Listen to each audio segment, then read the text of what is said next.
somehow in our minds now AI is tied with innovation, with problem solving. How do you see AI will enhance the workers, will enhance the customers to achieve their goals? Mm-hmm. I love that. Yes. So actually, the whole reason I wanted to work in AI is the innovation that's empowered by it. And the main, I think, most impactful areas this year that will be influenced by AI and the AI capabilities are cybersecurity, autonomous driving, manufacturing, and even our social dynamic with the metaverse. There's a lot of cool, exciting changes coming up there. So, I mean, with cybersecurity, the more we are side by side with machines, the more we're connected on devices, the more complex our networks get, the more obvious risk is involved, the more susceptibility to cybercrime or hacking is going to be like apparent in our lives. So cybersecurity is a major application that would have a major impact on us, where AI algorithms would be able to learn about different networks and identify which ones, if there happens to be a malicious threat that could come through. With autonomous driving, for example, Tesla says that they'll have their completely autonomous vehicle ready to go this year, not maybe for a consumer to use, but they'll have a fully autonomous vehicle in 2022. And, you know, they're not the only ones. I think GM and Ford are rebranding as technology companies, and they're on the same trajectory of making sure that they are competitors with Tesla and Apple and Google in this space. And then with manufacturing, I work for Advanced Analytics, an AI company for manufacturing. So this is my sweet spot. But manufacturers actually, from a survey by McKinsey, have self-identified or have self-selected to say that in manufacturing, they see the most value. Most respondents in any industry to say that they've seen the most value of AI has been through manufacturing.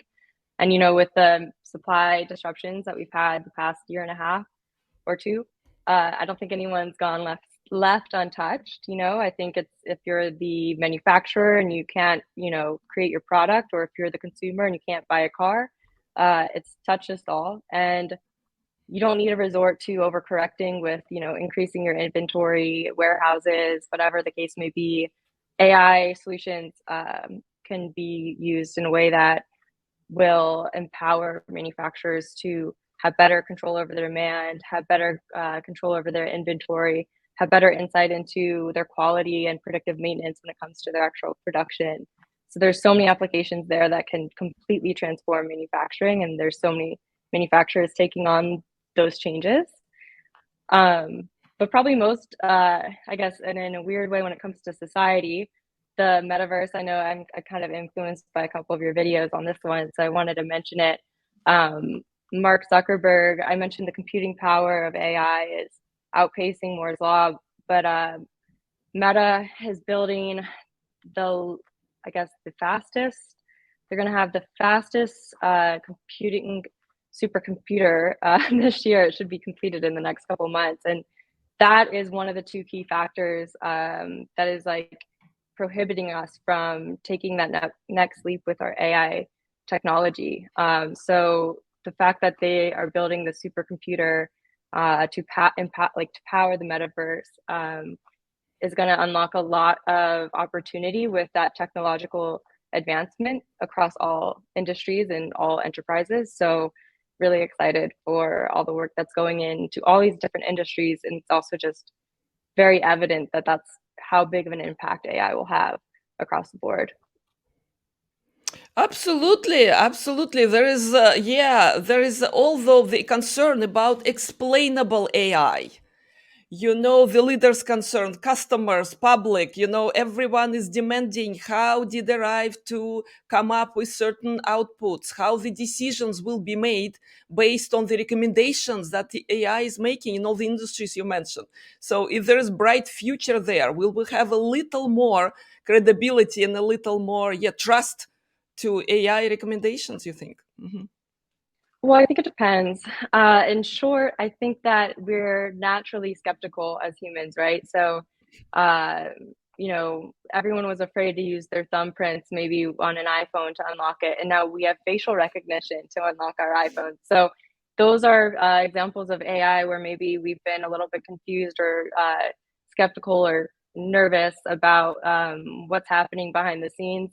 Uh, and when it comes to explainability, I think that's a really great question. It's um, probably something that's a learned trust, I think, over time. I do think there's a big gap in trust in AI. And I think you have to see it working before you trust it. But the good news is it does work.